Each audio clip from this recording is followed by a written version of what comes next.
ప్రభుజీ మీరు చెప్పినట్టుగా అంటే వీటన్నింటిని చదువుకుంటూ, భగవంతుడి గురించి వింటూ, అలా ఉంటే నిజంగా భగవంతుడి అనుగ్రహం పొందొచ్చంటారా? గుళ్ళకి, పుణ్యక్షేత్రాలకి వెళ్ళకపోయినా కూడా? భగవంతుడి యొక్క అనుగ్రహం పొందాలి అనంటే భగవంతుడు చెప్పినట్టు నడుచుకోవాలి. మీకు ఒక విషయం చెప్తాను. మీకు మీ పిల్లలు ఉన్నారనుకోండి, మిమ్మల్ని చాలా బాగా చూసుకుంటూ మీరు చెప్పిన పని ఏమీ చేయకపోతే మీకు ఆనందం వేస్తుందా? లేదా మిమ్మల్ని బాగా చూసుకుంటూ మీరు చెప్పిన పనులన్నీ కూడా చేస్తే బాగా ఆనందం వేస్తుందా? లేదా మిమ్మల్ని బాగా చూసుకోకపోయినా జస్ట్ మీరు చెప్పిన పనులన్నీ చేస్తే బాగా ఆనందం వేస్తుందా? బాగా చూసుకోవాలి, చెప్పింది వినాలి, అప్పుడే ఆనందంగా ఉంటుంది కదా. అదే మనం చేయాలి. భగవంతుడు చెప్పినట్టుగా నడుచుకోవాలి, భగవంతుడి యొక్క ఆరాధన చేయాలి. అది నిజమైన మంచి జీవుడు లేదా మంచి సనాతన ధర్మానికి చెందినవాడు చేసే పని. ఇటు భగవంతుడి యొక్క సాంగత్యం లేనప్పుడు మనం భగవంతుడి యొక్క స్మరణతో ధార్మికంగా ఉండటం, అలానే మనం భగవంతుడి యొక్క సేవ చేసుకునే ఒక అవకాశం వచ్చినప్పుడు సాక్షాత్తుగా అక్కడికి వెళ్ళి దర్శనం చేసుకొని ఒక సేవ భావనతో ఉండటం, ఆ రెండు ముఖ్యమే మనకి. ఓకే ప్రభుజీ, కొంతమంది తల్లి గర్భంలోనే ఉన్నప్పుడే రకరకాల రీజన్స్ ఏదైనా ఉండొచ్చు, చనిపోతూ ఉంటారు. అది వాళ్ళ గత జన్మ కర్మఫలమే అంటారా, లేదంటే మరి ఇంకేమైనా రీజన్ అయి ఉంటుందంటారా? ఇప్పుడు కర్మ ఎలా పనిచేస్తుంది అంటే అండి, అన్నిటినీ మ్యాచ్ చేస్తుంది అనమాట ఎగ్జాక్ట్ పాయింట్కి. తల్లిదండ్రుల కర్మ ప్రకారం ఏం జరగాలి అది ఉంటుంది, జీవుడు వచ్చేవాడి కర్మలో ఏం జరగాలి అది కూడా ఉంటుంది. అన్నిటినీ కలిపి మ్యాచ్ చేసి ఒక దగ్గర పంపిస్తుంది. కాబట్టి ఇది ఎవరి కర్మ అని చెప్తే ఆ జీవుడు కర్మనే, అలానే ఆ తల్లిదండ్రుల యొక్క కర్మనే, అందరి కర్మ మిక్స్ అయ్యి పరివారము అని అంటేనే ఒకళ్ళ కర్మ ఒకళ్ళు నెగేట్ చేసుకోవడానికి పుట్టినవారు. Okay okay. కాబట్టి ఇప్పుడు ఈ జన్మలో భార్యాభర్తలు పిల్లలు ఎలా వచ్చారండి, ఎవరు చూస్ చేశారండి, మాకు ఎవరు పిల్లలు పుడతారని ఎలా మనం ఎలాంటి ప్రభావంతో మీరు ఎవరికైతే రుణం ఉందో, ఎవరైతే మిమ్మల్ని పోయిన జన్మలో పెంచారో వాళ్ళకి మీరు మళ్ళీ పిల్లలుగా పుట్టారనుకోండి, వాళ్ళని పెంచి ఆ రుణం పోతుంది అనమాట. లేదు మీకు ఎవరైనా శత్రువులు ఉన్నారనుకోండి, వాళ్ళు కూడా పిల్లలుగా పుట్టచ్చు. ఎందుకంటే వాళ్ళకి మనం చేసిన అపచారాలన్నీ కూడా వాళ్ళు ఇప్పుడు మనతో చేసి మన కర్మ నెగెట్ చేస్తూ ఉంటారనమాట. కాబట్టి అది ఒక పెద్ద కాంప్లికేటెడ్ కార్మిక్ సైకిల్. అది ఎవరి కర్మ ఎగ్జాక్ట్గా అని చెప్పడం, అందరి కర్మ కలిసి ఒక కుటుంబం ఏర్పడుతుంది. ఒకళ్ళ కర్మ ఒకళ్ళనొకళ్ళు నెగెట్ చేసుకుంటూ ఉంటారనమాట. అది కుటుంబం అంటే. ప్రభుజీ, వాళ్ళు కర్మ అనుభవించటానికే మరొక జన్మ తీసుకుంటున్నప్పుడు అంటే బయటికి వచ్చి అనుభవించాలి కదా, కడుపులోనే ఎందుకు అలా అవటం? కడుపులో అనుభవం ఉండదా? కడుపులోనే అనుభవం ఉంటుంది. అంతే అనుభవం ఉండాలి అని కర్మ ఉంటే అంతే అనుభవం అంతే. Okay okay. కాబట్టి జీవుడు తల్లి గర్భములోకి వెళ్ళిన మరుక్షణం నుంచి కాన్షియస్నెస్ స్టార్ట్ అయిపోతుంది, డెవలప్ అవ్వటం అని చెప్తారనమాట. కాబట్టి గర్భస్థ నరకము అని అంటారు. ఇప్పుడు చూడండి, అమ్మ ఇప్పుడు మీరు రెస్పాండ్ అవ్వటం, ఇప్పుడు ప్రహ్లాదుడు గర్భంలో ఉన్నప్పుడే కదండి భగవంతుడి గురించి విన్నది. అవును.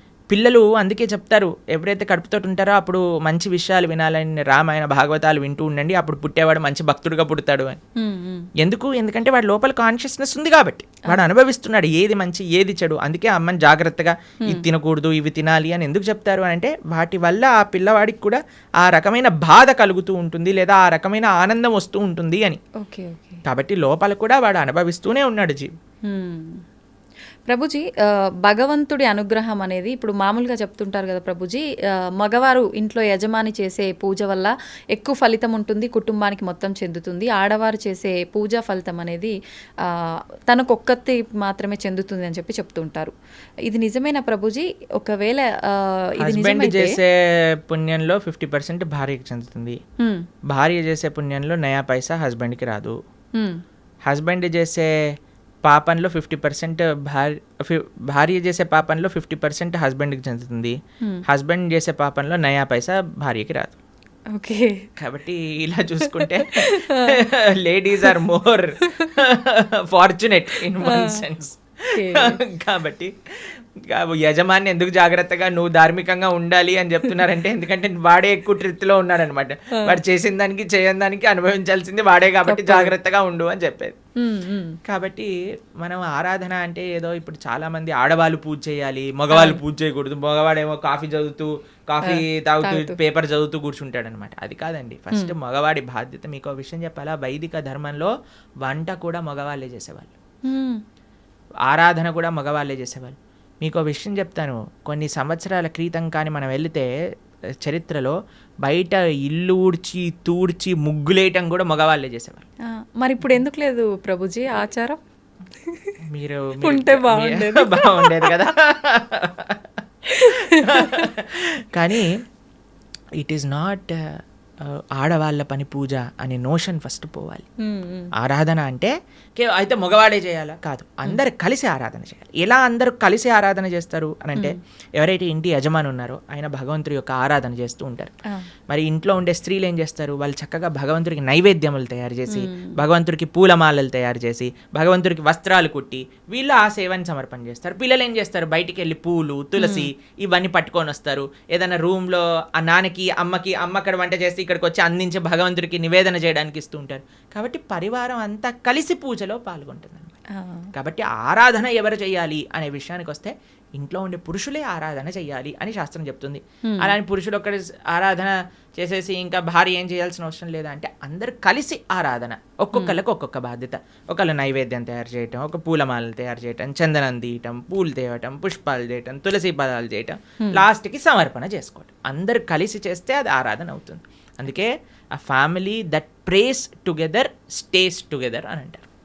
అది చాలా ముఖ్యం. You should pray together. ఒకడు వెళ్ళిపోయి పూజ చేసుకొని వెళ్ళిపోతాడు, దాని తర్వాత ఇంకొకరు వెళ్ళి పూజ చేసుకొని వెళ్ళిపోతారు, అలా కాదు. Everybody should together do it అనమాట. అది ముఖ్యం. ప్రభుజీ, కుటుంబ పరిస్థితులను బట్టి సంసార జీవితంలో కొట్టుమిట్టాడుతూ ఉంటారు కొంతమంది. అటువంటి వారు అసలు భక్తి మార్గంలో నడవటం కానీ దైవారాధన కానీ ఏమీ ఉండవు. మరి వాళ్ళు ముక్తి పొందే మార్గం ఏమైనా ఉంటుందా? ఎవరు కొట్టుమిట్టాడు అన్నాడు సంసార జీవితంలో? ఎవరైనా పీక పట్టుకొని నువ్వు కొట్టుమిట్టాడు సంసారంలో అని చెప్పారా? అది మన చాయిస్. మనం దేనికి సమయం ఇవ్వాలి అని అనుకుంటే దానికి సమయం ఇస్తామండి. మనకి ఏది ప్రియారిటీ, నాకేది ముఖ్యం అంటే దానికి సమయం ఉంటుంది కదండి. ఇప్పుడు చూడండి, బిజీ, మేము చాలా బిజీ, మాకు జపం చేయడానికి టైం లేదు, మేము గుడికి వెళ్ళలేము అనేవాడు ఇలా వాట్సాప్ స్టేటస్ చూసుకుంటూ ఉంటాడు అనమాట. అందరి మొత్తం కాంటాక్ట్లో ఉన్న వాళ్ళందరివి చూస్తూ ఉంటాడు. మరి వాట్సాప్ స్టేటస్ చూడడానికి ఉన్నాయి, ఫ్యామిలీ గ్రూప్లో వచ్చే అక్కర్లేని చెత్త వీడియోలు అన్నీ చూడడానికి టైం ఉన్నాయి, కానీ ఒక 10 నిమిషాలు కూర్చొని నామజపం చేయడానికి టైం లేదంటారు. కాబట్టి ఇది జస్ట్ అన్ ఎక్స్క్యూజ్. ఎవ్వరు కూడా ఈ ప్రపంచంలో నాకు టైం లేదు అని చెప్పలేరు. టైం లేదు అని అంటే నీ ప్రియారిటీస్ రాంగ్. నీకు ఈ జీవితంలో ఈ శరీరానికి ఎంతైతే ఇస్తున్నావా నువ్వు, అంతే నీ ఆత్మకు కూడా ఇవ్వాలి అని నీకు తెలిసినప్పుడు, దాన్ని ప్రియారిటీగా పెట్టుకున్నప్పుడు సమయం ఏర్పడుతుంది తప్పకుండా. కాబట్టి ఎవ్వరూ మనల్ని ఫోర్స్ చేయట్లేదండి కొట్టుమిట్టాడు సంసారంలో అని. మనమే కాంప్లికేటెడ్గా చేసుకుంటున్నాం. కాబట్టి మనకి ఈ జ్ఞానం వస్తే దీనివల్ల ఏం ప్రయోజనం లేదు. నా భక్తి, నా ధర్మము, నా దేశము, నా సనాతన ధర్మం గురించి మనం కూడా కొద్దిగా ఆలోచన చేస్తే అప్పుడు మన జీవితం బాగుంటుంది, ఈ దేశ భవిష్యత్తు కూడా బాగుంటుంది. ప్రభుజీ, చాలామంది కష్టాలు ఎక్కువగా ఉన్నాయి, ఇంకా నేను తట్టుకోలేను, ఇంకా నాకు అసలు వేరే దారే లేదు అని చెప్పి ప్రాణం తీసుకుంటూ ఉంటారు, ఆత్మహత్యలకు పాల్పడుతూ ఉంటారు. అలా చాలామంది ప్రాణాలు కోల్పోయి కుటుంబం ఇబ్బందులు పడే వాళ్ళు కూడా చాలామంది ఉన్నారు. ప్రభుజీ, అటువంటి వారికి మీరు ఇచ్చే ఆత్మహత్య చేసుకోవాలి అనుకుంటున్న వాళ్ళకి ఒక న్యూస్ చెప్తాను. మీరు ఏదైతే బాధతో చనిపోవాలి అని అనుకుంటున్నారో, ఇప్పుడు కానీ చనిపోతే దానికి 1,000,000 రెట్లు అయ్యి మరి జన్మలో ఆ బాధ అనుభవించాల్సి వస్తుంది. ఎన్ని రెట్లు? 1,000,000 రెట్లు. ఇప్పుడే నువ్వు భరించలేదు అని అనుకుంటే 1,000,000 రెట్లు అయ్యాక భరించే అవకాశం లేదు కదండి. కాబట్టి యూ కెనాట్ ఎస్కేప్. ఆత్మహత్య మహాపాతకం. ఎటువంటి పాతకము అని అంటే దానికి ఎటువంటి ఇంకా ఏం చేయలేమన్నమాట. అది మహాపాతకంలో మహాపాతకం. అటువంటి వాడు నరకంలో చాలా ఘోరమైన పరిస్థితులు అనుభవించాల్సి వస్తుంది.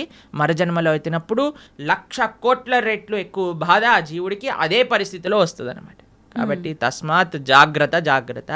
ఇప్పుడు చూడండి, ఎవరైనా తాళం చేయి తయారు చేశారంటే దానికి తాళం తయారు చేశారంటే తాళం చేయి లేకుండా తయారు చేయరు కదండి. అలాంటి తాళం ఎక్కడైనా చూసారా? మన ప్రతి ప్రాబ్లంకి సొల్యూషన్ ఉంటుంది, ఓపికతో ఎతకాలంతే. కాబట్టి ఐ అండర్స్టాండ్, చాలామంది కాంప్లికేటెడ్ సిచ్యువేషన్స్లో ఉంటారు.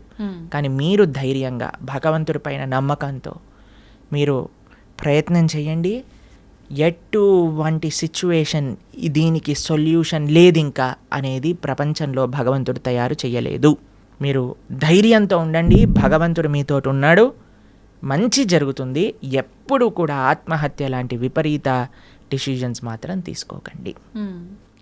ప్రభుజీ, మీరు అన్నారు అటువంటి పరిస్థితి నుంచి బయటపడే అవకాశం ఉంటుంది, జాగ్రత్తగా ఆలోచించండి. నిజంగా ఆలోచించేంత వీలు ఆ క్షణంలో ఉండదు అనే చెప్పాలి. నిజంగా మనం ఒక అంటే వద్దు మనం ఇలాంటి తప్పు ఎందుకు లేదు అని అంటే, ఎందుకంటే పిల్లలకి మనం చెప్పట్లేదు కాబట్టి. పిల్లలకి మనం జీవితంలో నుంచి సక్సెస్ ఫస్ట్ రావాలి, 90% ఎక్స్ట్రా, ఐఐటి సీట్ కావాలి, మెడిసిన్లో సీట్ కొట్టాలి. ఎవరైనా చెప్తున్నారా ఏం పర్వాలేదు నాన్న, నువ్వు ఫోటోగ్రఫీ చేసినా పర్వాలేదు, నువ్వు యాంకర్ అయినా పర్వాలేదు అని చెప్తారా పిల్లలకి ఎవరైనా? లేదు. చదువు పైన లేదా మీరు బ్రహ్మచారి అయినా పర్వాలేదు, నువ్వు సన్యాసి అయినా పర్వాలేదు, నువ్వు ఏదైనా పర్వాలేదు, గొప్పవాడు వాళ్ళు ఆనందంగా ఉండాలని చెప్తారా? ఇవి అసలే డబ్బులు సంపాదన చేయాలి, డబ్బులు సంపాదిస్తే మంచి భార్య వస్తుంది, మంచి భార్య వస్తే మంచి కట్నం వస్తుంది, మంచి కట్నం వస్తే మంచి విలాసంగా ఉంటారు. దీంతో పిల్లల్ని పెంచామనుకోండి, వాడికి ఇది అయిపోతే నా జీవితం ఫెయిల్యూర్ కదా. ఇవన్నీ మనము మన సమాజాన్ని ఇచ్చే రాంగ్ ఎక్స్పోజర్స్, అక్కర్లేని చెత్త అంతా కూడా నెత్తిలో పెట్టుకోవటం వల్ల వచ్చే అనవసరమైన చెత్త ఆలోచనలు తప్ప ఇవన్నీ ఎవరికి, మీరు చూడండి సూసైడ్ చేసుకునే వాళ్ళని మీరు కానీ చూసారనుకోండి, అనవసరమైన పిల్లలైతే అసలు అనవసరమైన విషయాలకి అవును ప్రభు, మార్కులు తక్కువ వస్తాయేమో అని ఒక ఆవిడ సూసైడ్ చేసుకుందట, మార్కులు వచ్చాక ఫస్ట్ ర్యాంక్ వచ్చిందట. ఇలాంటి కేసులు విన్నారా? లవ్ ఫెయిలియర్, అలాంటి లవ్ ఫెయిలియర్ వాళ్ళందరినీ నాకే అనిపిస్తుంది వీళ్ళు నిజంగా చచ్చిపోయే వాళ్ళని కాదు, వీళ్ళని నిజంగా తల్లిదండ్రులే బాగా గుణపాఠం నేర్పించాలని. చిన్న చిన్న పిల్లలండి, 10th క్లాస్ పిల్లలు, ఇంటర్మీడియట్ చదివే వాళ్ళు, ఇంజనీరింగ్ చేసే వాళ్ళు, వాళ్ళకి డబ్బులన్నీ ఎందుకు పిల్లలకి ఎందుకు పంపిస్తున్నామండి? మనం ఏమన్నా లవ్వులలో ఉండమని పంపిస్తున్నారా, లేదా బాధ్యతాయుతంగా చదువుకొని ముందుకెళ్ళాలని పంపిస్తున్నారా? అవును ప్రభుజీ, చదువుకో. కాబట్టి ఇవన్నీ ఎందుకు పిల్లల లోపలికి ఈ ప్రేమ, ఈ ఇన్సెక్యూరిటీస్, ఇవన్నీ ఎందుకు వచ్చాయి అని అంటే మనకుండే రాంగ్ ఎక్స్పోజర్. సినిమాలు, సీరియళ్ళు, ఎక్కడ పడితే అక్కడ చెత్త కదండి మనం చూసేది. ఆ చెత్త అంతా ఉన్నప్పుడు చెత్త ఆలోచనలే వస్తాయి. దాన్ని ఇంగ్లీష్లో good in good out, bad in bad out principal అంటారట. గుడ్ ఇన్ గుడ్ అవుట్, మనకి ఏదైతే మంచి ఆలోచనలు ఉన్నాయో, మంచి ఆలోచనలు కానీ, మంచి దృశ్యాలు కానీ, మంచి సాంగత్యం కానీ మనకు ఉందనుకోండి, మంచి ఆలోచనలు వస్తాయి. ఏ కష్టం వచ్చినా సరే, అయ్యా ఏదో ఒక కష్టం ఉన్నా సరే తండ్రి, it is common for everybody కాబట్టి బయటకు వస్తాయి. ఎందుకంటే సినిమాలలో కష్టాలు చూపించరు కదండి. సినిమాలలో ఏం చూపిస్తారు? అంతే శుభం శుభం హ్యాపీ కార్డ్ వేసేస్తారనమాట లాస్ట్కి. హి లివ్డ్ హ్యాపీలీ ఫర్ ఎవర్. కానీ తర్వాత తెలుస్తుంది పెళ్ళి అయ్యాక నిజం బాధలు స్టార్ట్ అవుతాయని పెళ్ళిళ్ళలో సినిమాలలో చూపిస్తారా? వాడు ఏదో ప్రేమ ఇది చేసేసుకుంటాడు, తర్వాత లాస్ట్కి విలన్ తోటి ఫైటింగ్ అయిపోతుంది, ఇద్దరు పెళ్లి చేసుకుంటారు, హ్యాపీ అయిపోతుంది. పెళ్ళి అయ్యాక ముందుంది ముసల పండగ, అది తెలియదు కదా వీడికి. అవును. కాబట్టి మనం అన్ని మంచి మంచి విషయాలు, అందుకే ఇప్పుడు చాలాసార్లు మేము ఎప్పుడైనా ఇన్స్టాగ్రామ్లో చూసామనుకోండి, real life and real life అని పంపిస్తుంటారు. రియల్ లైఫ్ అంతా బాగానే ఉంటుందండి, అందరూ కూడా మీరు స్క్రీన్ పైన చూసి అది చేస్తూ ఇది చేస్తూ వాళ్ళు ఇంత వీళ్ళు ఇంత అని. కానీ ప్రతి ఒక్కళ్ళ జీవితంలో బాధలు ఉన్నాయి, ఇది ఫస్ట్ అర్థం చేసుకోవాలి. మనకొక్కడికే బాధ ఉంది, ప్రపంచం అంతా ఆనందంగా బ్రతుకుతున్నారు అనే అపోహ నుంచి బయటికి రావాలి. ఈ అపోహ ఫస్ట్ మనకు ఉండకూడదు. అందరూ బాగున్నారు, నేను ఒక్కనే బాధపడుతున్నా, అది కాదయ్యా. అందరూ నువ్వు బయటికి వెళ్ళినప్పుడు ఎలా అయితే ఆనందంగా నటిస్తున్నావో అందరూ అలానే నటిస్తున్నారు. ఎవడు బాగున్నాడు అని అంటే ఎవరైతే శుద్ధి అహంకారంతో భగవంతుడిని ఆశ్రయించిన వాడు తప్ప మిగతా వాళ్ళందరూ బాధల్లో ఉన్నారు. ఇది 110% సత్యం. ఎక్కడ సైన్ చేయమన్నా మేము సైన్ చేసి ఇస్తాను, ఎందుకంటే ఇది శాస్త్రవాక్కు. సవై పుంసాం పరోధర్మో యతో భక్తిర్ అదోక్షచే అహైతుకి అప్రతిహత ఏ ఆత్మ సుప్రదీయతే. ప్రశాంతత కావాలి అంటే భగవంతుని ఆశ్రయించాలి. There is no other way out. ధన్యవాదాలు ప్రభుజీ, మంచి విషయాలు తెలియజేశారు.